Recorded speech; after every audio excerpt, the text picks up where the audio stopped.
Welcome to the Tea of Life podcast, where our mission is to transform every area of life by encouraging and equipping you to live the life you love and love the life you live. I am your host, Tiffany Thompson.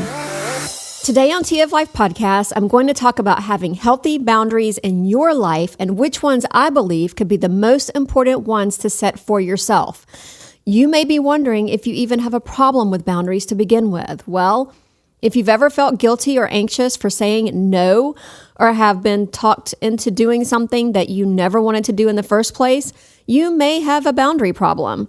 If you constantly deal with too much drama in your relationships or have difficulty making decisions, you may have a boundary problem.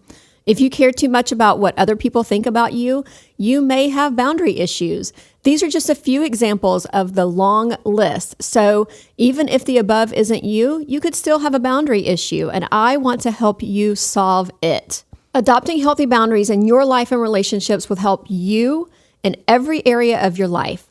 They will help you deal with your own frustrations as well as the frustrations that others try to put upon you. If there are people in your life who lack boundaries, have narcissistic tendencies, or are flat out abusive in one way or another, having proper boundaries in your life will help you thrive in the midst of their crazy.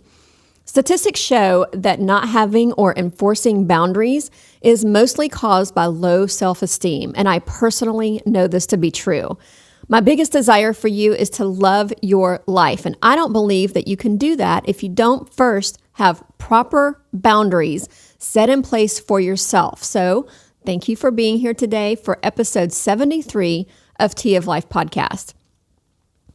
In a previous episode, number 39, along with an article that I wrote for our website, I introduced setting boundaries with others and 7 quick boundaries that can change your life starting today. These boundaries that I shared on that day are simple and kind of a no-brainer and can be considered a really great and easy start to learning how and exercising setting boundaries in your life starting now. If you haven't listened to that episode, I'd love for you to go back and take a listen to it. It's a great way to spend 23 minutes of your day today. Or if you have already listened to it, feel free to take another 23 minutes today and go back and listen to it again for a quick refresher. Links to both of them will be in my show notes. A few of the boundaries that I mentioned in episode 39 are a great start to changing your life. Believe it or not, you can actually begin to love the life that you are living if you just learn how to set a few boundaries for yourself. In fact, I feel that this is the basis for all things changing for the better. If you don't have proper boundaries, there will be no way that you can learn to love the life that you are living, because the life that you will be living will not be your own. It will be everyone else's life.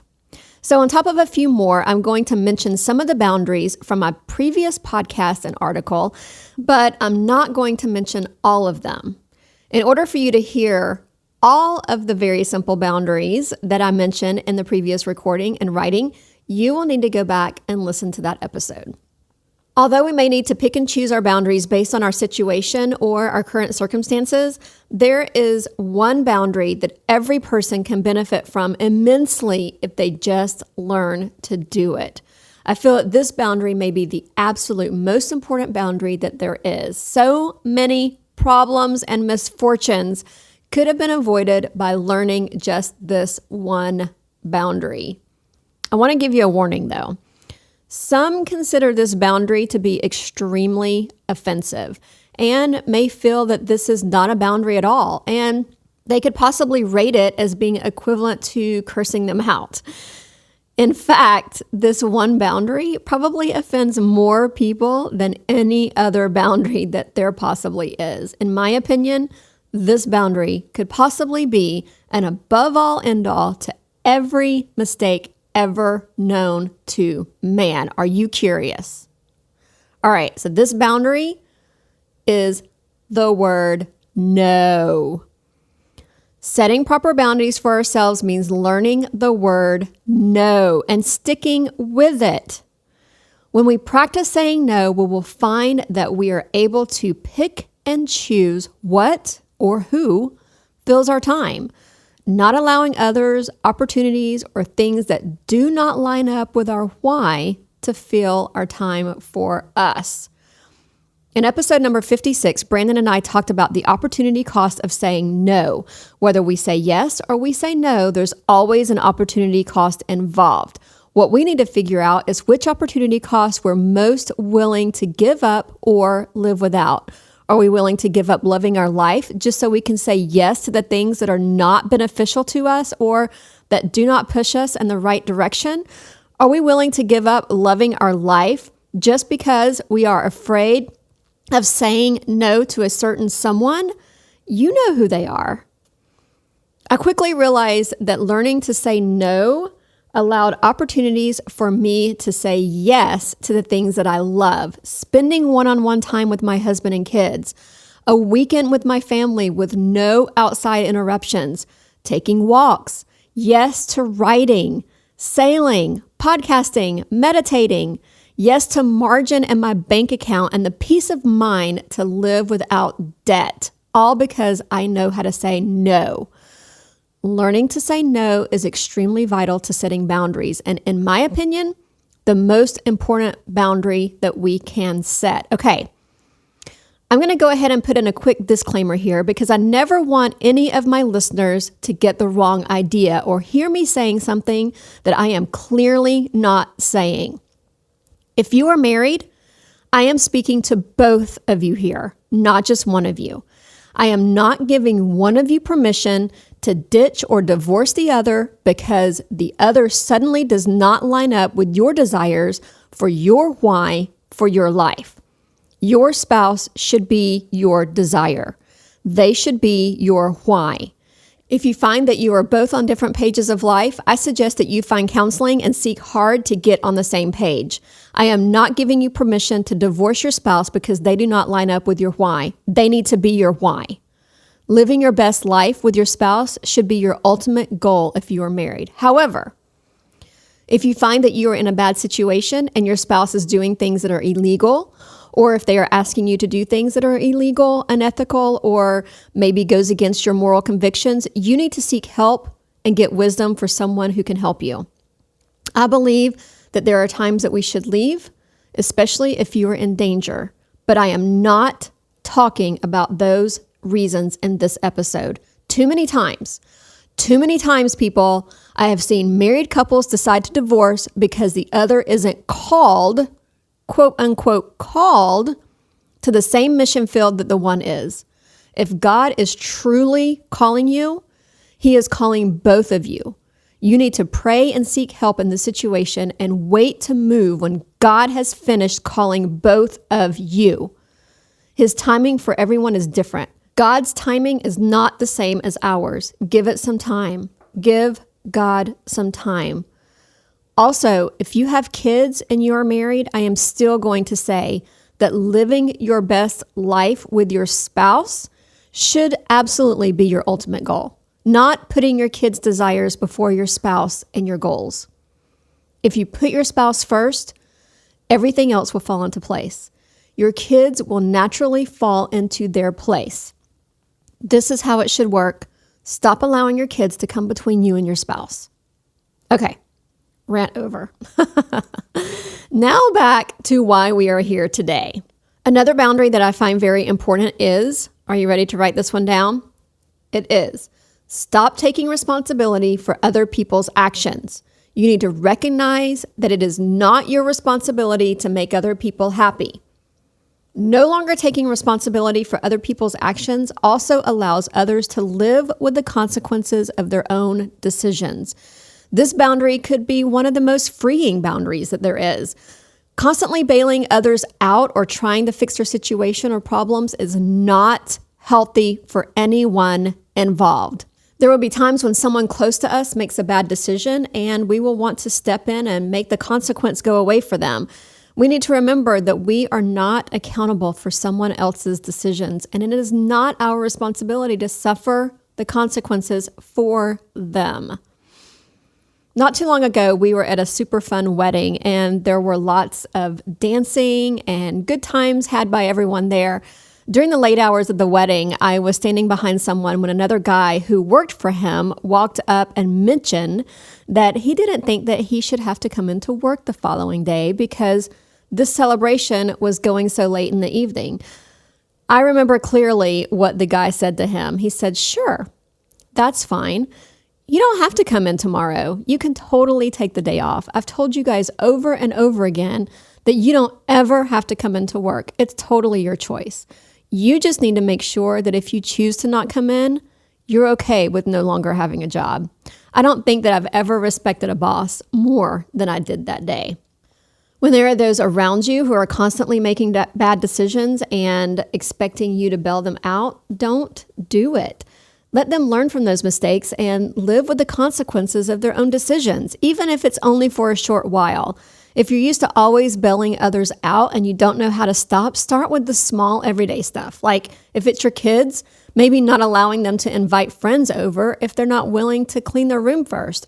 Don't bail them out by cleaning their room for them. Or making them wear dirty jeans because they chose to ignore their overflowing laundry basket. Or no longer picking up your kid's wet towel from the floor after they take a shower, which in turn means they no longer get a towel to dry off with after taking a shower, and they just have to figure it out on their own. Yeah, I totally did that. In fact, I've done all of what I just mentioned. A few years ago, I wrote an article titled Kids and Consequences. It's a great article, and I'll put a copy of it on my website at toflifepodcast.com.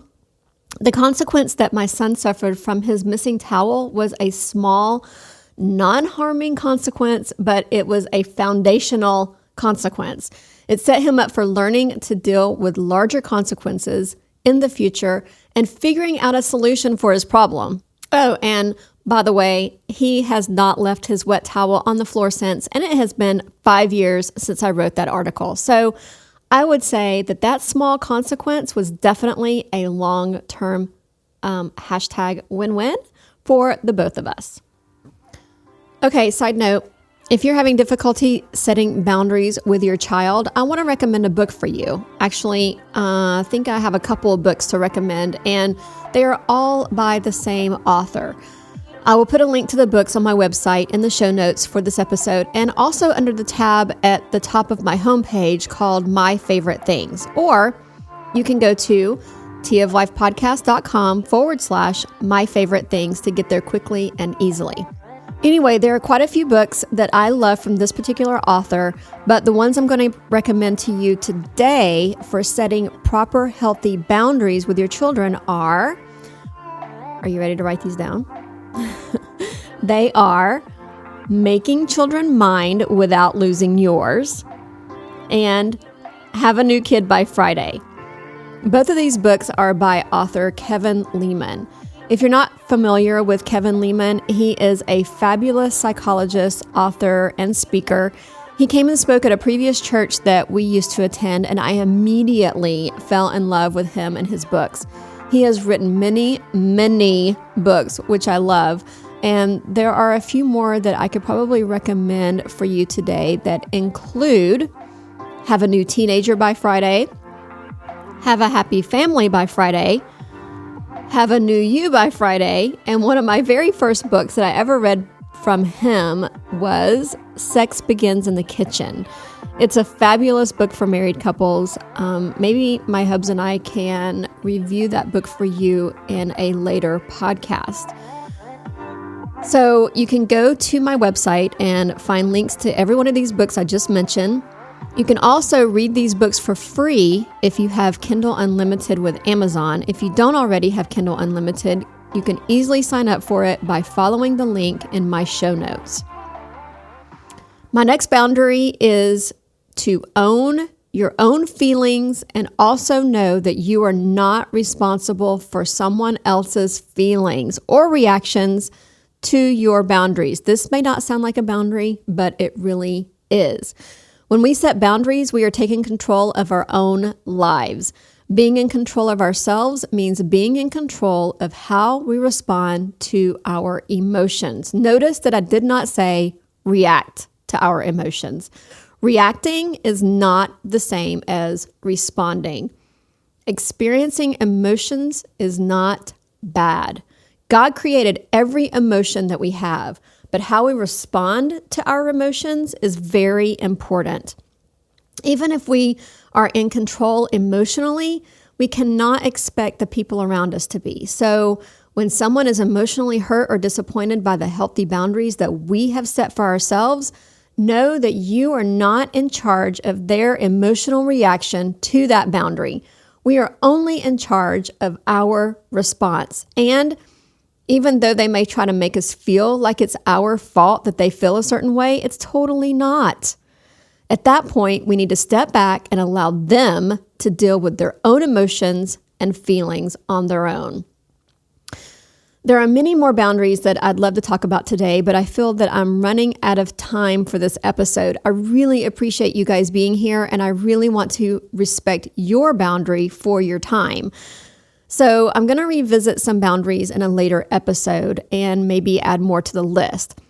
So the last boundary I want to talk about today is this: take time for yourself. It is really okay, and you should never feel guilty for wanting a little time to yourself. A little alone time here and there is a good thing. Even Jesus retreated alone, taking time away from his disciples and the crowds of people. Back in the beginning of our podcast, in episode number 18, I interviewed a girl named Chantel Adams. The sound was really not that great, and I truly need to have her back on the podcast again. But she talked about a few things that she does to love on herself. And one of those things stood out to me. It was that she takes a bath every night. It encouraged me to take more baths myself, and they truly are invigorating. I light my candles, I read a book, or sometimes I even watch Netflix, all while sitting in the bathtub with the door locked. Anyway, this is something that Chantel does for herself, and you could tell that she did not feel guilty about it at all. It was obvious that when she was talking about it, that it was something that she is very passionate about and something that feeds her soul. Taking time for yourself can be something as little as taking 20 minutes to take a bath and do that intentionally make time for it. It's also good to ditch your family every now and again and hang out with your friends as long as you're doing something that your spouse is okay with. It's not okay to ditch your husband and go to the strip club with the girls or vice versa, but it is okay to do something fun away from your family every now and again. Go to dinner with the girls. If you're a guy, go to dinner with the guys. Lately, I've had the opportunity to get coffee with a few friends that I don't get to spend much time with very often, and it's been great. Turn off your phone, drink some coffee, sweet tea or wine, read a book. If you have to go to the library for some quietness, do it. If you have to lock yourself in a closet, do it. Just don't lock yourself in a closet at the library because that would be really weird. So a couple of summers ago, I had an opportunity to go on a girls' beach trip. And this trip was with some of my favorite friends for well over 20 years. When I was on this trip, I experienced something that I did not expect. For the first day or so, I was unable to let loose and have fun. My mind was constantly on my husband and kids. I admit that I did feel guilty that I was sitting on the beach without them because I knew that they would love to be there too. So I went ahead and confessed my feelings to my husband over the phone, and my sweet, generous, gracious husband encouraged me to relax and have fun. I literally had to tell myself that it was okay to be there, that I needed to have time away with my girlfriends, that taking that time away from myself was actually investing in the time that I would have when I returned to my family. The trip turned out to be absolutely amazing, of course. So I want to encourage you to take time for yourself and do what you love. When you feel refreshed, then your time with your family will also feel refreshed. Healthy boundaries produce freedom and are something that everyone in this world needs to practice on a regular basis. But before setting boundaries, you must first learn and decide for yourself what you want your life to look like. What kind of freedom do you hope to gain by setting boundaries? What do you hope to accomplish with your boundaries? What you have experienced in your past, where you find yourself in your present, and your hopes and dreams for your future will determine what boundaries you need to set in place for yourself. Contrary to popular belief, setting boundaries is not a selfish behavior, although some people will make you feel as though it is. Even those who are good at setting boundaries for themselves can sometimes make you feel guilty for setting your own boundaries with them. But you can be assured that those who do not have healthy boundaries will definitely try to make you feel bad about the boundaries that you set with them. It's a good practice to set healthy, consistent boundaries with your significant other or family members, such as your parents, siblings, children. We can set healthy boundaries with our boss, our coworkers, employees, or even our next door neighbor. Setting healthy boundaries in every area of our life can have a positive impact on ourselves as well as everyone else around us.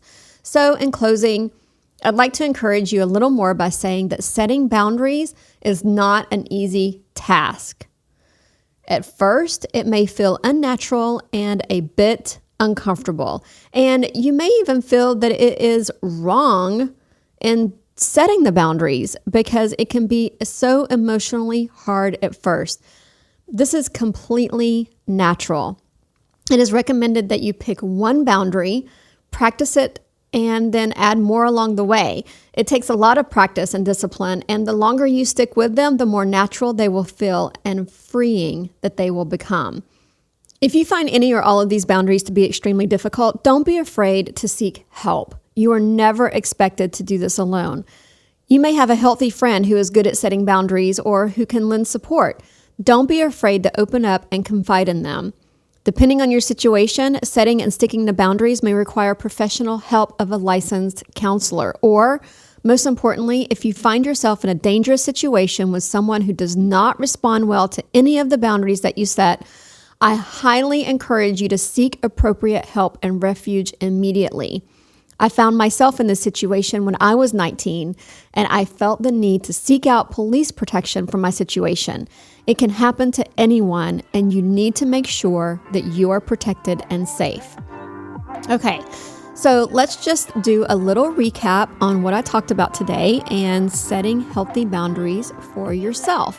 Remember that your past, present, and future hopes and dreams determine exactly what boundaries need to be put in place. Learn to say no. No longer take responsibility for other people's actions. Own your own feelings and know that you are not responsible for how someone else feels. Take time for yourself. And if necessary, seek professional help. So that's all I have for you today. I'd love to hear what you think about the boundaries that I talked about today. One more book that I can recommend for you that has been a tremendous help for me as well is Boundaries by Dr. Henry Cloud and John Townsend. It's a great book to read while you take a bath. So if you feel that you are good at setting boundaries, leave us a comment and tell us which boundaries you have found to be the most effective for you so that we can talk about it and share it with our other listeners. Also, if you found value in this podcast, please consider subscribing to my podcast and leaving a review on iTunes. Currently, I'm releasing an episode every other week, but I am constantly posting pictures, updates, hosting conversations on Twitter, Instagram, and Facebook. Find me and follow me there and join in on all the conversations going on over there. So until next time, thank you for listening to Tea of Life Podcast. If you like Tea of Life Podcast and you've got two friends who want to create the life that they love to live, tell them about us. Find us on your favorite social media platform like Facebook or Instagram. Also, right now before you forget, go to Apple Podcasts or Google Podcasts and search for Tea of Life Podcast. Hit the subscribe button and never miss an episode. Thank you for listening to Tea of Life Podcast. We will see you next Thursday.